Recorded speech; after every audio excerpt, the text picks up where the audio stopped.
नमस्कार दोस्तों, आपका स्वागत है मेरा इस चैनल में जिसका नाम है मनी लेंस। मनी लेंस में हम बातें करेंगे शेयर मार्केट से जुड़ी हुई खबरों के बारे में। तो चलिए शुरू करते हैं। आज की तारीख है 6 मार्च 2025।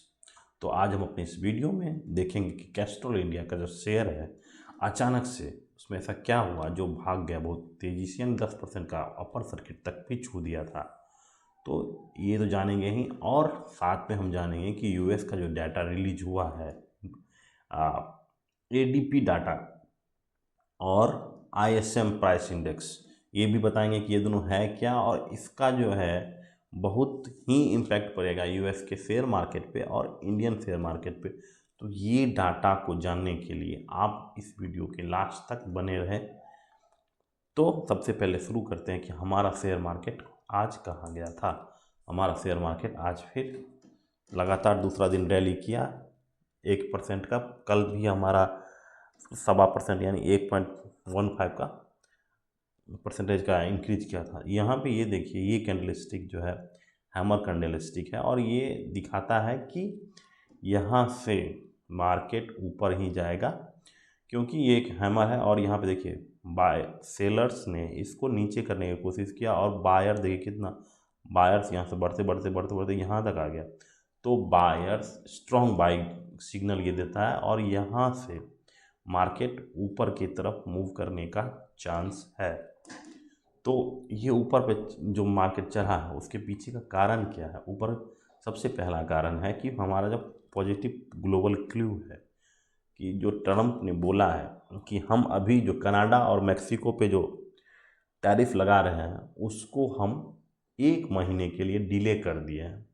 1 महीने के डिले करने से होगा क्या कि जो टैरिफ का इतना हवा बना हुआ था इतना दिन से कि भाई हाई टैरिफ टैरिफ लगने से हमारा माल कैसे बिकेगा, तो टैरिफ का जो हवा था वो कम हो गया है। अभी 1 महीना के लिए डिले हो जाने के कारण शेयर मार्केट में बोला कि अभी सब कुछ ठीक है, अभी कुछ ज़्यादा सोचने की ज़रूरत नहीं है। लेकिन समझने वाली बात यह है कि ट्रम्प ने टैरिफ में डिले क्यों किया। वो आते ही सबको एकदम करने लगा कि भाई इसको फारिग करो, इसको हटाओ, इसको ये ऐसे करने से एक डर का माहौल क्रिएट करना चाहते हैं। और एक बारगेन टैक्टिक्स है कि रेसिप्रोकल जो टैरिफ लगाने का वो सोच रहे हैं, उसके लिए वो टाइम देना चाहते हैं कि अगर तुम हम पे अगर बात करना चाहते हो तो हमारे साथ नेगोशिएशन करो, अगर तुम जितना टैरिफ लगाओगे उसी के हिसाब से हम अपना टैरिफ लगाएंगे। तो वो एक जो है डर के लिए या डर का माहौल बनाने के लिए वो जो है, और उसको नेगोशिएशन टेबल पे कनाडा और मैक्सिको को नेगोशिएशन टेबल पर लाने का एक टैक्टिस है। और वो देखते हैं कि आगे क्या होता है कि अगर अगर 1 महीना का डिले हो गया तब तक मार्केट यहाँ से। और दूसरी बात ये भी है कि मार्केट बहुत गिर चुका है और गिरने के बाद जो है बहुत सारे लोगों के लिए बाइंग जोन में आ चुका है मार्केट। तो वो जो है फ्रेश जो कैपिटल है वो लगाने के लिए भी आ रहे हैं। मार्केट 30% 30 से 40% नीचे गिर चुका है। तो अब एक समय है जो यहाँ पे आप देखिए सभी इन्वेस्टर्स एक बार पैसा लगाए। अब देखते हैं कि कितना दिन तक चलता है या एक ये डेड कैट बॉन्ड्स है या नहीं है, वो तो समय ही बताएगा। लेकिन एक मार्केट एक लेवल पे आ गया। और अगला क्लू क्या है कि अभी जो है रसिया यूक्रेन, ट्रम्प ने यूक्रेन को एकदम लगभग अपना सपोर्ट देना बंद कर, जिसके कारण क्या हुआ कि यूरोप में जो इतना दिन से लड़ाई चल रहा था वो कम हो चुका है। और जिसके कारण क्या हुआ कि ग्लोबल जो क्रूड ऑयल प्राइस है वो हमें आपके लोएस्ट पॉइंट पे पहुंच चुका है, यानी 66 डॉलर पर बैरल जो है, $66 के आसपास ये अभी ट्रेड कर रहा है। तो ये हम चार्ट में देखेंगे कि देखिए चार्ट में देखेंगे, देखिए क्रूड ऑयल का अभी 66 का दिखा रहा था, 66.67 का। तो जो इसका हाईएस्ट बता देंगे यहाँ पे देखिए स्ट्रॉन्ग सेल का भी यहाँ सिग्नल दे दिया है कि अब जो है क्रूड ऑयल में अभी कुछ नहीं है। खुलने दीजिए इसका। तो आप देखिएगा कि जब रसिया यूक्रेन का जब लड़ाई हुआ था तो लगभग जो है $115 पर बैरल तक पहुंच चुका था। देखिए अभी 4 मंथ यानी अप्रैल 1 को जब रसिया यूक्रेन का वार पीक पे था तो $112 के आसपास पर बैरल तक पहुंच गया था, वहां से 66 पे पहुंच गया। अगर क्रूड ऑयल का दाम गिरता है तो सबसे ज़्यादा फायदा हमारे इंडिया को होता है, क्योंकि यहाँ पे इंपोर्ट जो है वो सस्ता हो जाएगा। और हमारा जो सबसे बड़ा इंपोर्ट का जो सबसे बड़ा इंपोर्ट का जो वस्तु है वो वो क्रूड ऑयल है, जिसके कारण हमारा सबसे बड़ा जहाँ पे पैसा लगता है वो क्रूड ऑयल है। क्रूड ऑयल सस्ता होने से हमारा इंपोर्ट या ट्रेड डेफिसिट जो है हमारा बहुत कम हो जाएगा। तो ये एक पॉजिटिव क्लू है कि भाई क्रूड ऑयल नीचे है तो हमारा मार्केट अब ऊपर यहाँ से जाने की संभावना है।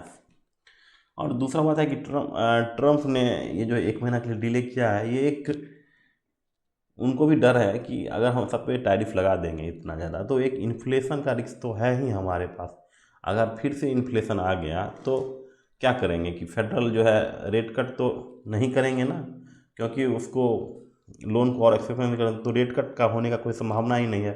जितना इन्फ्लेशन हो गया तो रेट कट नहीं होगा तो उनको अब खुद में ही इकोनॉमी इम्बैलेंस होने लगेगा। तो इसके कारण जो है तो इन्फ्लेशन रिस्क भी है यूएसए में। क्योंकि देखिए बाहर की कंपनियां, अब अगर आपको कोई बाहर की कंपनियां अगर 50 रुपये में पेन आपको बेच रही है, आप उस पर टैरिफ लगा देते हैं, वो जो होके 60 हो जाएगा तो वही चीज़ खरीदने के लिए पहले यूएस के आदमी उसको $50 पे कर रहे थे, अब उसको $60 पे करेंगे जो उस पर टैरिफ लग गया। तो एक इन्फ्लेशन जो है यूएस के अंदर होने के कारण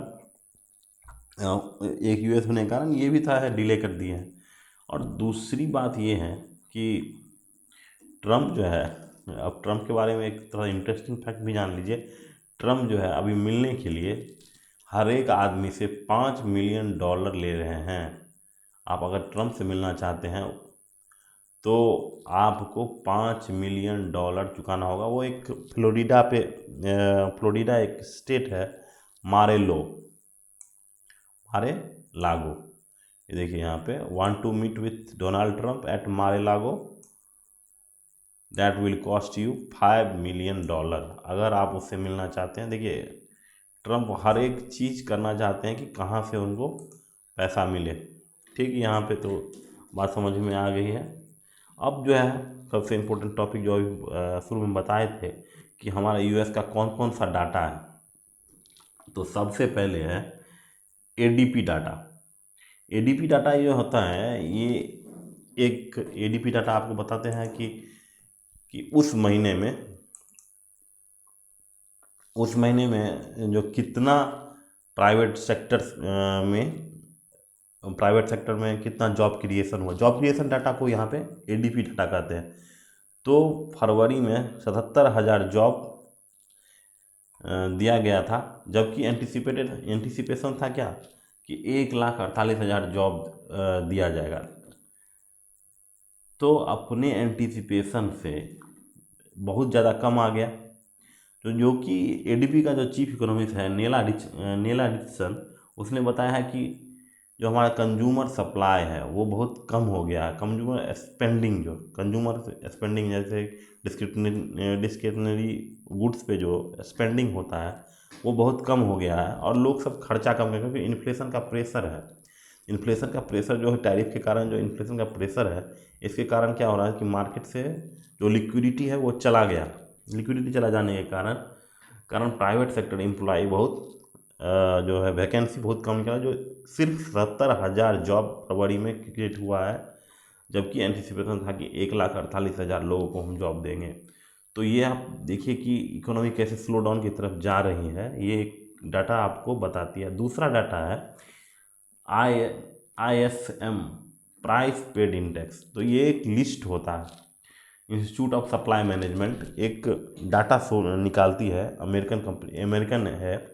तो ये एक डाटा निकालती है जो बताती है कि इस समय जो हमारा कंपनी के जो इन्वेंट्री और कंपनी का जो प्रोडक्ट बनाने में जितना भी सामान लगेगा उसका जो प्राइस है वो कितना बढ़ा है घटा है, वही ये डाटा शो करता है। तो इसका डाटा का नाम है ISM, यानी इंस्टीट्यूट ऑफ सप्लाई मैनेजमेंट की। मैन्युफैक्चरिंग प्राइस कितना हुआ, सर्विस प्राइस इंडेक्स, इसमें दो दो है, मैन्युफैक्चरिंग प्राइस इंडेक्स और सर्विस प्राइस इंडेक्स। तो ये बताया है कि मैन्युफैक्चरिंग प्राइस इंडेक्स जो जनवरी में 54.9 था, वो बढ़ के इस फरवरी में हो गया है 62.4। तो आप ये देखिए कि प्राइस इंडेक्स जो है कहाँ से 54 से, मतलब कि आप भी कोई कंपनी अगर मैन्युफैक्चरिंग कंपनी है, वो पहले में मान लीजिए 52 रुपये में सामान, 54 रुपये में सामान खरीदती है, आज उसको 62 रुपये खर्चा करना पड़ रहा है। और दूसरा है service price index. Service price index को भी आप इस तरह समझिए कि किसी को सर्विस दे रहे हैं, कुछ कर रहे हैं, तो उसका भी प्राइस इंडेक्स बढ़ गया है। पहले जो काम $60 में हो जाता था, वो आजकल $62.6 में हो रहा है। यानी यहाँ पे देख रहे हैं कि इनपुट कॉस्ट प्रेशर हर एक कंपनी पे पड़ रहा है, जिसके कारण क्या हो जाएगा कि मार्जिन क्या हो जाएगा, अगर जिसका मार्जिन नहीं हो रहेगा, वैसी उसी कंपनी क्या हो जाएगी, बंद होना शुरू हो जाएगी। तो आप यहाँ पे देखिएगा, तो ये दोनों जो है ये दोनों जो इंडेक्स है, ये काफ़ी अच्छा है, जो आपको बताती है कि भाई अब इनपुट कॉस्ट प्रेशर बढ़ रहा है, जिसके कारण आपका मार्जिन श्रिंक होगा। तो अगर यहाँ पे इन्फ्लेशन इनपुट कॉस्ट पे है, अब देखिए फेड क्या होगा, फेड में increase interest rate to control the inflation और मेकिंग लोन एक्सपेंसिव। अब यूएस जो, अब इतना दिन से सब हम लोग एक्सपेक्ट कर रहे थे कि यूएस का जो फेड है, फेडरल रिजर्व जो है, वो क्या करेगा, रेट कट करने का हम लोग ये सोचे थे। लेकिन अगर इनपुट कॉस्ट प्रेशर और यहाँ पे एडीपी डाटा जो है वो दिखाती हैं कि यूएस में इन्फ्लेशन बढ़ रहा है, यूएस में इन्फ्लेशन बढ़ने से रेट कट की संभावना बिल्कुल भी नहीं है, जिसके कारण जो मार्केट एक्सपेक्ट कर रहा था कि रेट कट होगा तो हम यहाँ से बढ़ेंगे, यहाँ पे ट्रिगर हो जाता अगर रेट कट होता तो। लेकिन अभी रेट कट का दूर दूर तक कोई सवाल नहीं है। अब हम आते हैं अपने इंडियन मार्केट पे। अपने इंडियन मार्केट पे देखिए कि आज जो है हमारा एक शेयर है, सोना BLW भी है, और एक है कैस्ट्रॉल इंडिया। यहाँ पे दिखाते हैं कैस्ट्रॉल इंडिया। कैस्ट्रॉल इंडिया जो है